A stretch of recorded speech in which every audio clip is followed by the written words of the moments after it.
Hello, Rob Walker here. So I grew up in the age of video stores. I guess I'm dating myself somewhat.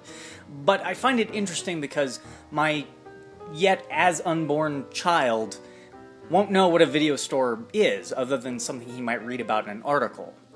The video store has gone the way of 8-track tapes and Nickelodeons. And this thought permeated my brain, and I started thinking about how I watch entertainment, how I watch movies. Now, like many of you, I have Netflix, and Netflix is wonderful. They have just hundreds and hundreds of films, more films than you could probably ever watch in your lifetime.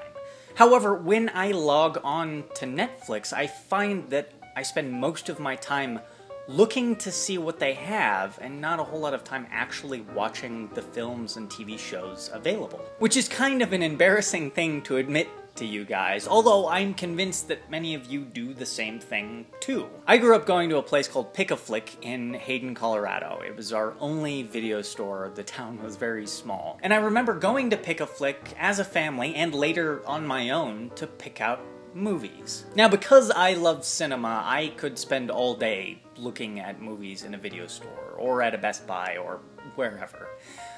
But there was something special about going to a place with the express purpose of picking one or two films to go home and watch. You peruse what they have, you pick what you want, you lay down your money, and then you go home. And you watch the films. Unfortunately, with things like Netflix streaming, there's just too many and you pay one flat rate, so you don't really have to commit to anything. As a matter of fact, I've actually started a film, been enjoying that film, and then shut it off to look to see what else they had. However, I also have the Netflix DVD plan, and a couple months back, I had it along with the streaming plan, and I thought to myself, why am I keeping this? You know, do I continue to watch DVDs? Will I return this? You know, is this just a giant hassle?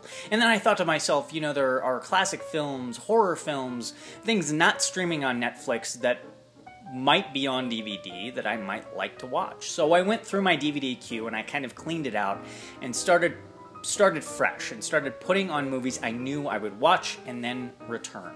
And I started watching and returning the DVDs more often, actually, than I was watching the streaming service. And I think part of the positive experience I'm having between the actual DVD and the streaming service has to do with the fact that I am choosing something and then having to wait for it. It reminded me of going to the video store, committing to a thing, and having to sit down and watch it all the way through to get your money's worth. There is a commitment to holding a tangible item, to actually going to a place of business and seeking out that item that we don't get in today's modern digital culture. And I am no better than anyone else. I have difficulty committing to things in the digital format.